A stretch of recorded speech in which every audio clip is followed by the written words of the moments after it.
తెలుగు రాష్ట్రాల్లో మాత్రమే కాదు ఎగువ ప్రాంతాల్లో కూడా కురుస్తున్న భారీ వర్షాల కారణంగా గోదావరికి వరద నీరు పోటెత్తుతోంది. తెలంగాణ ఏపీలో కురుస్తున్న వర్షాలు ఎగువ నుంచి వస్తున్న వరదతో గోదారమ్మ ఉగ్ర రూపం దాలుస్తోంది. భద్రాచలం, పోలవరం, ధవళేశ్వరం దగ్గర గంట గంటకు నీటి మట్టం పెరుగుతోంది.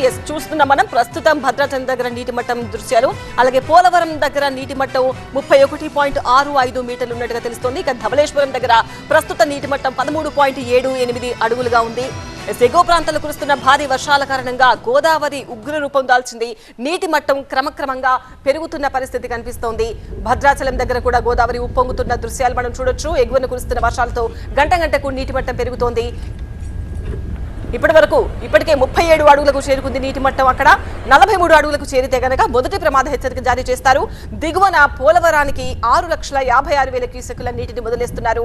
వరద ఉధృతి ఇంకా పెరిగే అవకాశాలు ఉండడంతో లోతట్టు ప్రాంతాల ప్రజలను అప్రమత్తం చేస్తున్నారు అధికారులు. టీవీ9 ప్రతినిధి నారాయణ ఖమ్మం నుంచి మరింత సమాచారం అందిస్తారు. నారాయణ, 43 అడుగులకు చేరితే మొదటి ప్రమాద హెచ్చరిక అంటున్నారు. సో ఎలా అప్రమత్తం చేస్తున్నారు దిగువ ప్రాంత ప్రజలను? భద్రాచలం వద్ద గోదావరి గంట గంటకు పెరుగుతుంది. మనం ఒకసారి భద్రాచలం వద్ద గోదావరి చూడవచ్చు. బ్రిడ్జికి ఇప్పటికే సగానికి టచ్ అవుతూ ఉన్నటువంటి పరిస్థితి ఉంది. నిన్నటి నుంచి కూడా గంట గంటకు పెరుగుతున్నటువంటి వరద ఉధృతితో జిల్లా అధికార యంత్రాంగాన్ని అప్రమత్తం చేశారు జిల్లా కలెక్టర్. ముఖ్యంగా ఎడతెరిపి లేకుండా జిల్లా వ్యాప్తంగా భారీ వర్షాలు కురుస్తున్న ఏజెన్సీలో పలు గ్రామాలకు ఇప్పటికే రాకపోకలు స్తంభించిపోయినటువంటి పరిస్థితి.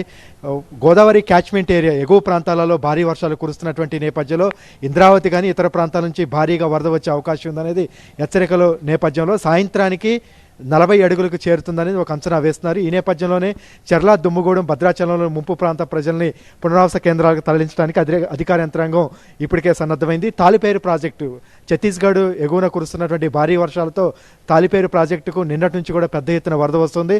ప్రస్తుతం 52,000 క్యూసెక్కుల ఇన్ఫ్లో అవుట్ఫ్లో కొనసాగుతుంది. 25 గేట్లు పూర్తిగా ఎత్తివేసి గోదావరిలోకి నీటిని విడుదల చేస్తున్నటువంటి నేపథ్యంలో పేరూరు, ఇటు దుమ్మగూడెం, తాలిపేరు ఈ వరద మొత్తం కూడా గోదావరిలో కలుస్తుంది. కాబట్టి సాయంత్రానికి 40 అడుగులు చేరే అవకాశం ఉంది. ప్రస్తుతం 37 అడుగుల వద్ద గోదావరి నీటి మట్టం కొనసాగుతుంది. 43 అడుగులకు చేరితే మొదటి ప్రమాద హెచ్చరిక జారీ చేయనున్నారు. ఇంకా 3 రోజుల పాటు జిల్లాకు రెడ్ అలర్ట్, భారీ వర్ష సూచన ఉన్నటువంటి నేపథ్యంలో వరద మరింత పెరిగే అవకాశం ఉందనేది అధికార యంత్రాంగం లోతట్టు ప్రాంత ప్రజల్ని అప్రమత్తం చేస్తున్నారు. కిన్నెరసాని ప్రాజెక్టు పూర్తి స్థాయి నీటి మట్టం 407 అడుగులు గాను ప్రస్తుతం 402.2 అడుగులుగా ఉంది. అర్ధరాత్రి 5 గేట్లు ఎత్తి సుమారు 5,000 క్యూసెక్కుల నీటిని కిందకు వదిలారు. ఇటు తాలిపేరు, కిన్నెరసాని, గోదావరి 3 ప్రాంతాలలో కూడా పెద్ద ఎత్తున వరద వస్తున్నటువంటి నేపథ్యంలో కలెక్టర్, జిల్లా కలెక్టరేట్, ఎస్పీ కార్యాలయాల్లో కంట్రోల్ రూమ్లు ఇప్పటికే ఏర్పాటు చేశారు.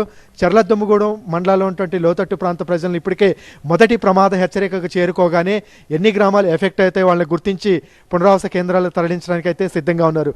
ఇక గోదావరి నుంచి మనం ఒకసారి ప్రవాహం చూడవచ్చు. నిన్నటి నుంచి కూడా చాలా ఉధృతంగా గోదావరి పెరుగుతున్నటువంటి పరిస్థితి. ప్రస్తుతం కిందికి దిగువకు పోలవరానికి 6,92,000 క్యూసెక్కుల వరద కిందికి కొనసాగుతోంది.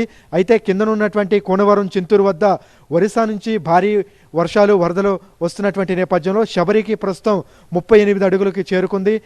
కోనవరం వద్ద మొదటి ప్రమాద హెచ్చరిక స్థాయిలో వరద ప్రవాహం వస్తున్నటువంటి నేపథ్యంలో శబరి ఇంకా కాస్త పెరిగితే ఎనికి ఎగపోటు అయ్యే అవకాశం ఉంది.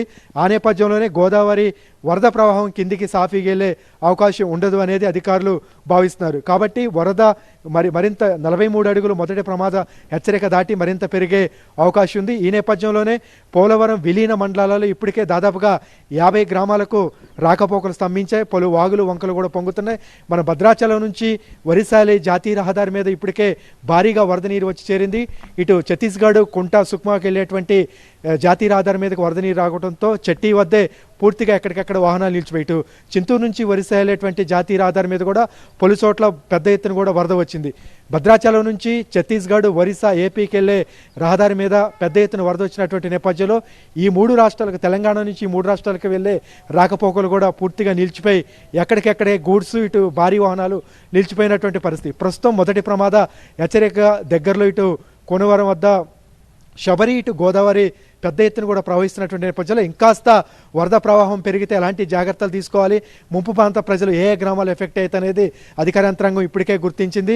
ముఖ్యంగా చెర్ల, దుమ్ముగూడెం మండలాలలో మొదటి ప్రమాద హెచ్చరిక దాటితే ప్రమాదకరమైనటువంటి స్థాయిలో కొన్ని గ్రామాలని ఖాళీ చేయించి మెరక ప్రాంతంలో ఉన్నటువంటి పునరావాస కేంద్రాలకు తరలించడానికి ఇప్పటికే జిల్లా కలెక్టర్ కింది స్థాయి యంత్రాంగానికి ఆదేశాలు జారీ చేసినటువంటి పరిస్థితి. దుమ్ముగూడెం మండలం సంఘం వద్ద బ్రిడ్జి మీద ప్రమాదకార స్థాయిలో వరద ప్రవహిస్తుంది. ఇప్పటికే నిన్న సాయంత్రం నుంచి పూర్తిగా ఏజెన్సీలో ఉన్నటువంటి 10 గ్రామాలకు రాకపోకలు నిలిచిపోయి ఇంకాస్త వరద గినక పెరిగితే మరికొన్ని గ్రామాలకు కూడా రాకపోకలు నిలిచిపోయే అవకాశం ఉన్నటువంటి నేపథ్యంలో ఎక్కడైతే వాగులు వంకలు పొంగుతున్నటువంటి చోట బ్యారికేడ్స్ పెట్టి పోలీసు బందోబస్తు ఏర్పాటు చేశారు. మొత్తం గోదావరి పరివాహక ప్రాంతంలో ఎక్కడికక్కడ పోలీసు బందోబస్తు ఏర్పాటు చేసి వాగులు వంకలు దాటే ప్రయత్నం ఎవరు చేయకూడదు, అత్యవసరం అయితేనే బయటికి రావాలని కలెక్టర్ కొద్దిసేపటి క్రితమే గోదావరి పరివాహక ప్రాంత ప్రజలకు హెచ్చరిక జారీ చేశారు. ఈ సాయంత్రానికి గోదావరి మరింత వరద ఉధృతి పెరిగే అవకాశాలు అయితే స్పష్టంగా కనిపిస్తున్నాయి.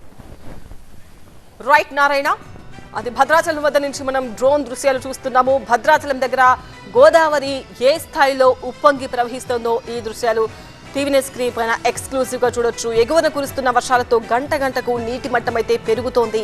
ఇప్పటికే 37 అడుగులకు చేరుకుంది నీటి మట్టం. ఇంకా 43 అడుగులకు చేరితే గనక మొదటి ప్రమాద హెచ్చరిక జారీ చేస్తారు. ఈ నేపథ్యంలో దిగువ ప్రాంతాల ప్రజలను ఇప్పటికే అధికారులు అప్రమత్తం చేశారు.